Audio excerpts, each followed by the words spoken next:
سلامونه او نیکې هیلې هیلمند یم چې جوړ او روغ په یاست. په دغه ورځ کې به تاسو معلومات ولرئ چې ټرمپ دا خبرې کوي چې ما اسرائیل ته اجازه ورکړې نه ده چې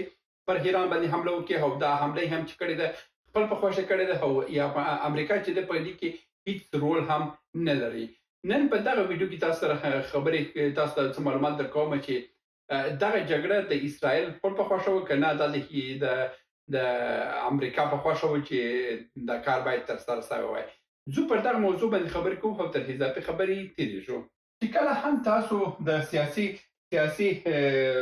قدرتونو په حق باندې یو څه مطالعه وکړئ په داسې کې پاور شاک ورته ویل کېږي. پاور شاک یعنی هغه د قدرت لرزه یعنی د قدرت لرزه چې دا په سیاست کې عامه خبره ده. یو قوي هیواد په بل هیواد باندې دا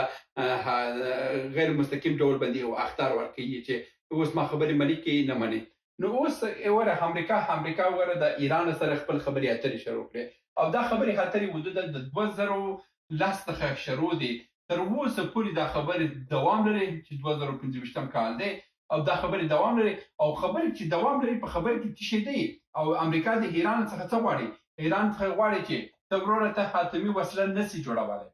ته مزایل نسی جوړولای، ته نظامی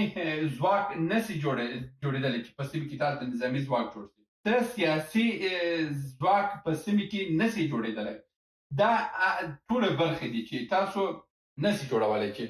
نسوای چې اتم جوړ کړي، نسوای چې مزایل جوړ کړي، نسوای چې قومي نظام جوړ کړي او نسی کولای چې سیاسي پرستیش ته ورسیږي چې یو سیاسي دا څه ورسیږي پرستی یو سیاسي مقام ته ورسیږي. دا شان تاسو په هغه لومړي ځل کې باید تاسو سفر کوئ او تاسو باید زموږ امرونه باید ومنئ. بل غوښتنه چې ده بل غوښتنه دا ده چې تاسو باید په اسرائیل په رسمیت وپېژنئ. بل دا ده چې تاسو باید عرب ټول په رسمیت وپېژنئ او د عربو ټولو قوانین په احترام وکړئ او عرب چې څه وایي هغه باید تاسو ومنئ. بل خبره دا ده چې تاسو د روسي او د چین کوم پروژې چې دي دا باید بند کړئ. که دا د چین او د روسي پروژې تاسو بیا هم دوام ورکړه نو دا پر تاسو باندې څه کېږي؟ اسرائیل داسې غورځي اچي داسې پټاکیانې اچي. نو دا چې دی دا په غیر مستقیم ډول باندې داسې و د ایران اخطارو چې داسې د امریکا اخطارو چې ایران ته ورکړلو. اوس هم د ایران حکومت دې ته مجبور دی چې دی باید دوه لارې غوره کړي، یا د امریکا طرف ونیسي او یا هم خپل په سټیج باندې ورسېږي چې د روس او امریکا طرف ونیسي او د همدغه حالت کې پاتې شي. کله چې امریکا په حالت نشي نو تاسو به څه فکر کوئ چې دی به هم دته به یو د عزت ژوند ورکړي؟ نه.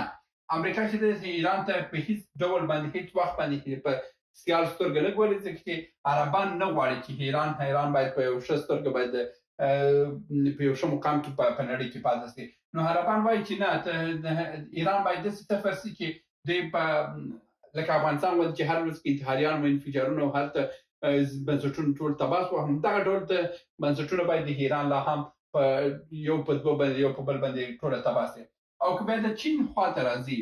د چین برخې ته راځي، د چین برخې کې راسي، د چین چې دی د بدې ورځې ملګری نه دی. چین وګوره دا اوس کې خپل ځان بېطرفه ویلي چې زه جنګ نه غواړم، زه سوله غواړم. سوله ځکه هغه ستا ستراتیژیک ملګري باندې حمله کړې ده او ته چوپ پاتې. او که راسي روسي ته، روسي هم توان نه لري چې د امریکا او د هغه د اتحاد په وړاندې ودرېږي. نو دا هغه خبرې دي چې د ایران ته دوه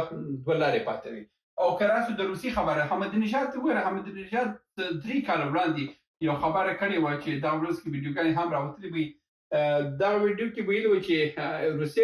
روسي د امریکا سره توافق کړی دی چې امریکا به اوکراین نیسي او یا روسیه به اوکراین نیسي او امریکا به ایران نیسي. دا موافقه کړې 3 کاله مخکې دا موضوع ویلې وه چې دا حالت راځي او تاسو په روسي باندې باور مه کوئ. په هغه وخت کې احمد نژاد ډېر تطبیق کړو او ډېر یې ورټلو او بیخي هغه کوم سیاسي پرستش او کوم سیاسي احترام چې پخوا احمدي نژاد درلود هغه ټول ځینې ختم کړه نو عادي انسان غوندي جوړ کړل هغه د درې کاله بعد هم هغه د اوکراین جګړه هم شروع شوه او د څه هم شروع شوه د ایران جګړه هم شروع شوه هغه وخت کې نه د اوکراین جګړه او نه هم د ایران دا خبرې و دوی هغه وخت نه منل مګر هغه وخت احمدي نژاد دا خبره وکړه چې روسیه دا کار کړی دی او دا کار تر سره کېږي مګر دوی په غوږ باندې ونه نیوله او که راسو بیا د ټرمپ خبرې ښه اوس خو ټرمپ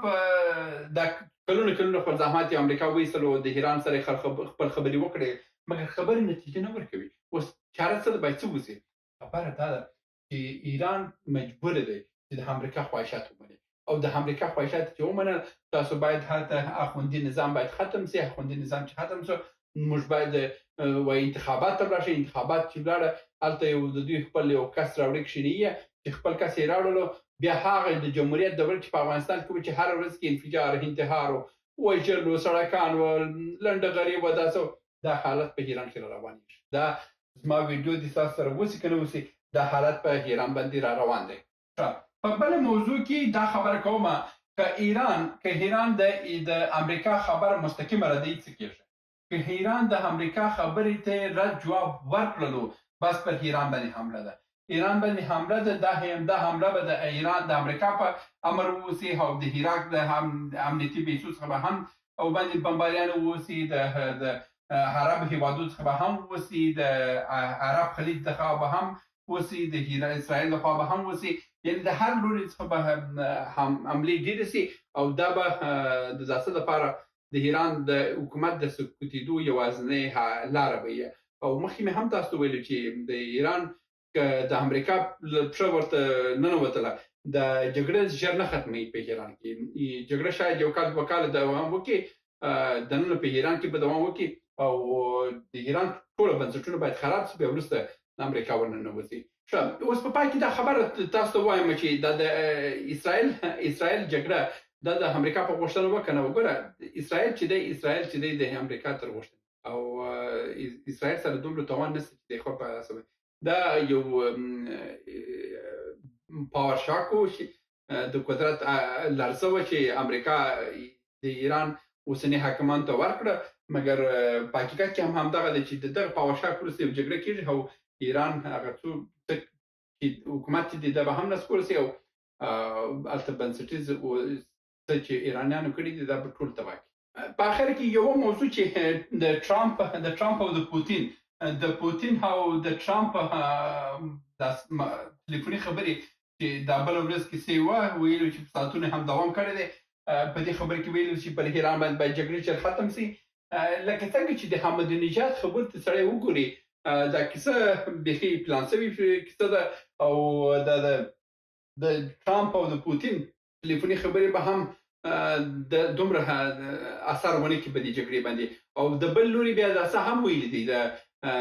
د ایران د بهرنی چارو وزیر د قبرس ولسمشر ته هم وی پیغام ورکړی چې نتنیاهو ته وایي چې جګړه ودروه او د 22 هیوادونو بهرنی چارو وزیران څخه هم غوښتنه کړې د جګړه ودروي ځکه چې نور مشترک توان نشته او دا په خپل یو چغه چې د دوی سره وتلې ده نو په داسې ښکاري چې جګړه به هم دوام پیدا کړي او دا حالت به په ایران کې تر پاتې ووسي او دا جګړه به د حکومت تر نسکورېدو پورې به دا دوام وکړي چې ټول بنسټونه به هم تباه شي دا د نن ورځې ویډیو هیلمن چې څوم ترلاسه کړو چې تر بیا په لاس پارم سلامونه موږ ډېر موضوعات جوړ کړي دي که سیاسي موضوعات غواړئ ووینئ نو دلته کلیک کړئ او که غواړئ اقتصادي موضوعات وګورئ نو دلته کلیک کړئ او که غواړئ چې د تل لپاره را سره اوسئ نو دلته کلیک کړئ او چینل سبسکرایب کړئ مننه